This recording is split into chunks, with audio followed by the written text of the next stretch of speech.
नमस्कार दोस्तों, आपका बहुत बहुत स्वागत है हमारे चैनल धार्मिक ज्ञान कथा में।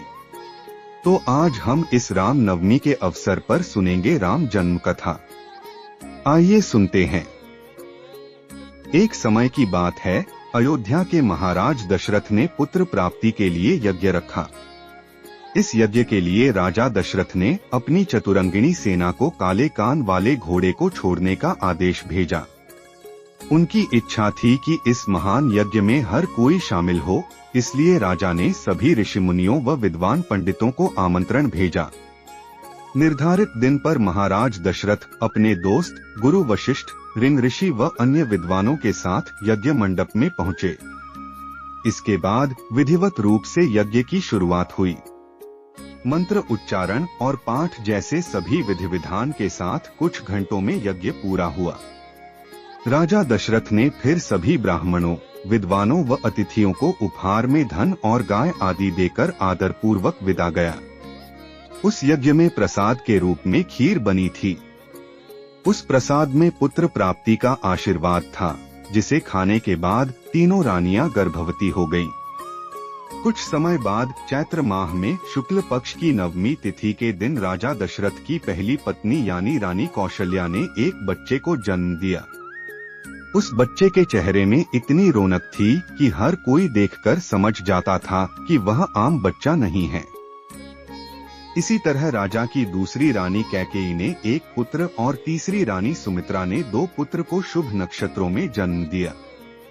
राजा दशरथ का महल और नगर 4 पुत्रों के जन्म से खिलखिला उठा। चारों तरफ आनंद और जश्न का माहौल था। पूरी प्रजा खुशी से गा व झूम रही थी। इस खुशी को देखकर देवता भी फूलों की वर्षा करने लगे। इस जश्न में शामिल होने के लिए कई ब्राह्मण भी पहुंचे और राजा दशरथ के बेटों को आशीर्वाद दिया। खुशी से झूम रहे राजा दशरथ ने ब्राह्मणों को खूब दान दिया। फिर अपनी खुशी जाहिर करने के लिए उन्होंने प्रजा व दरबारियों में भी धन, रत्न और आभूषण बंटवाए।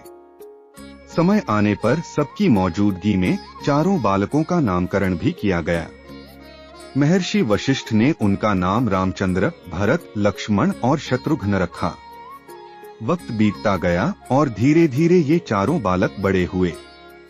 इन चारों में राम अपने तेजस्वी गुणों के कारण प्रजा को अधिक प्रिय लगने लगे। अपनी प्रतिभा के चलते वो कम उम्र में ही सभी विषयों में महारत हासिल कर चुके थे। राम में सभी गुण थे। चाहे शस्त्र चलाने की बात हो या हाथी व घोड़े की सवारी, हर चीज में वो अव्वल थे। साथ ही वो माता पिता व गुरुओं का भी खूब सम्मान करते थे। उनके गुणों के कारण बाकी के 3 भाई भरत, लक्ष्मण और शत्रुघ्न भी उनसे काफी कुछ सीखते थे। जब भी महाराज अपने चारों पुत्रों को एक साथ देखते, उनका मन आनंद से भर उठता था। राम में मौजूद गुणों के कारण उन्हें श्री राम और भगवान राम तक कहा जाने लगा। आगे चलकर राम के जीवन पर 2 पवित्र ग्रंथ लिखे गए, रामचरितमानस और रामायण।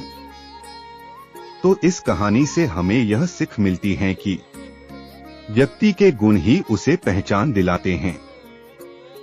अगर गुण और संस्कार अच्छे हों, तो वह भगवान तुल्य हो जाता है। अगर आपको वीडियो पसंद आई हो तो प्लीज चैनल को सब्सक्राइब जरूर करें और साथ ही में लाइक और कमेंट भी करें। धन्यवाद दोस्तों।